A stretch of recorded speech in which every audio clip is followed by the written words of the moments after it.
שלום לכולם, בסרטון שלפנינו נסביר כיצד ליצור משחקים לימודיים בארטיפקטס, כמו שהראינו בהשתלמות, שהייתה שם איזו תקלה קטנה שאולי בגללה לא היה אפשר לקלוט בצורה מסודרת את כל התהליכים, אז עכשיו אנחנו נעשה הדגמה חוזרת כדי להראות לכם כיצד יוצרים משחקים, כדי שתוכלו ליצור בעצמכם. אז בואו נתחיל. אני משתף מסך. יופי. נמצא בתוך אפליקציה של קלוד. פניתי אליו ושאלתי אותו, האם אתה מוכן ליצור לי משחק בארטיפקטס ומושגים בהלכה שאתן לך. הקובץ שממנו, התוכן שממנו אני רוצה שהוא ייצור לי, שעליו הוא ייצור לי את המשחקים, זה מושגים בהלכה שצריכים לדעת את הפירושים שלהם לקראת מבחן מפמ"ר בתושב"ע לכיתות ח'. אז הוא שואל אותי אחרי שכתבתי לו, איזה מושגים בהלכה תרצה לכלול במשחק, איזה סוג משחק אתה רוצה, למי מיועד וכולי.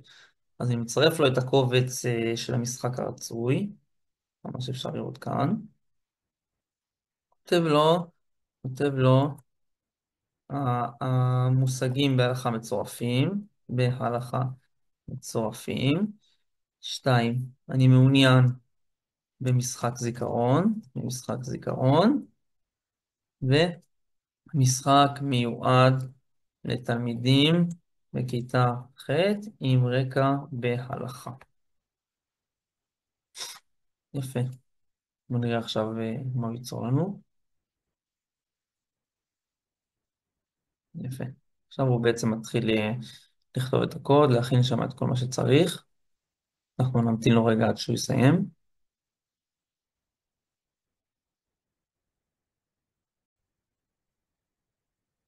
יפה. אני חוזר לקלוד, ממש אפשר לראות שהוא בנה לי משחק מאוד, מאוד חביב. אפשר לראות שהוא בנה אותו בכמה רמות, למרות שלא ביקשתי. משחק ברמת קושי קלה, משחק ברמת קושי בינונית, משחק ברמת קושי קשה. הוא כותב, אתם כל מושג והסבר שלו, מצאת פה זוגות, מספר ניסיונות הקטן ביותר. ככה המשחק נראה, בעצם בוחר שני מושגים, אתה רואה אם זה נכון זה נכון, אם זה לא נכון אז לא. אז הנה נגיד למשל כאן מצאתי שניים, אז כל מה שהיה נכון, נשאר פתוח. עכשיו אני מעוניין לשכלל קצת את המשחק יותר, שיהיה קצת יותר מעניין, אז אני כותב לו ככה. בואו תראו. האם יש דרך להפוך את המשחק למעניין יותר על ידי הוספת אתגר של זמן קצוב או משהו אחר? תציע לפחות 3 רעיונות שונים, כדי שהמשחק לא יהיה סתם משהו פשוט, אלא מאתגר תלמידים בכיתה ח'. אז בואו נראה איזה רעיונות הוא יציע עכשיו. יפה. אז כאן הוא אומר שהרעיון ראשון שאותו הוא מציע זה שיהיה טיימר, שבעצם ילחיץ אותם קצת ויגרום להם לסיים את המשחק מהר. בונוס על סיום מהיר, מערכת של רמזים ועונשים בכמות מסוימת שאותם הוא מציע, קלפי הפתעה, משחק רב שלבי עם שאלות נוספות. כולם באמת ממש טובים. בואו נגיד למשל נלך על הרעיון הראשון. הרעיון הראשון נשמע הכי טוב. אנא הכן טיימר של 2 דקות.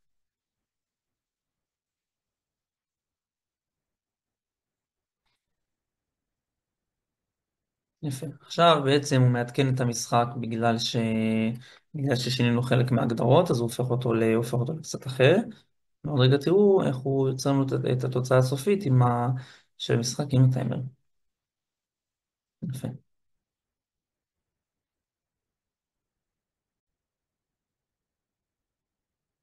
מה שאפשר לראות שעכשיו הוא הכין את המשחק, כאן הוא הוסיף כאן את הטיימר, הוא כתב שצריך למצוא את הזוגות תוך 2 דקות, אם משחקים יותר מהר אז יש יותר נקודות, ואם הוא מתאימים כמה ברצף אז זה מעניק בונוס של נקודות, או אפשר ככה להתחיל את המשחק, לראות איך הניקוד יורד, אז אנחנו בעצם צריכים לחפש את ההתאמות בין המושגים השונים.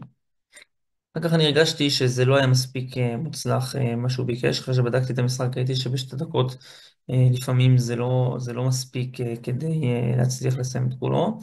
לכן בהמשך ביקשתי ממנו שיוכל לשנות את הטיימר ל3 דקות, אז הוא יהיה באמת יותר ארוך. עכשיו אני אעיר שלפעמים למי שיש לו חשבון חינמי, אחרי כמות מסוימת של שיחות, הצ'אט מתארך והוא כבר לא יכול להמשיך את אותה שיחה. אז מה שאפשר לעשות, צריך להוריד את הקוד כאן, בכפתור הזה, לקובץ במחשב, לפתוח שיחה חדשה, ואז בתוכו להמשיך ולתקן את המשחק. כך למשל, קיבלתי רעיון יפה מאחד האנשים שאמר לי שכדי שהמשחק יהפוך להיות משחק קבוצתי, כדאי שיהיה אפשר לשחק איתו בכיתה גם בלי שכל תלמיד יצטרך לבוא וללחוץ בעצמו. אז מה הציעו לי? אפשר לבקש ממנו שיוסיף לנו מספרים, שיוסיף לנו מספרים לכרטיסיות השונות. ואז תלמידים בכיתה, כל אחד בכל מקום, אומר איזה מספר להרים, וככה אפשר לראות אם הם אמרו נכון. אז כאן נמצא קובץ הקוד שאותו הדבקתי, אחרי שביקשתי ממנו את התיקון של להוסיף את המשחקים. אחרי שביקשנו להוסיף את המספרים, אז אפשר לראות אותו כאן. ואז יש לנו כאן משחק משודרג, שבו יש גם טיימר קצת יותר גדול, גם יש את המספרים על הקלפים, כמו שביקשנו, וככה אפשר לשחק אותו בכיתה ביחד. כל מה שרוצים לתקן, אם רוצים שהכמות של הקלפים תהיה שונה, הכללים אחרים, ניקוד אחר, טיימר אחר, את הכל פשוט אפשר לבקש, ועם הזמן הוא יתקן ויחדד עד שיצא לנו משחק הטוב ביותר. אז בהצלחה.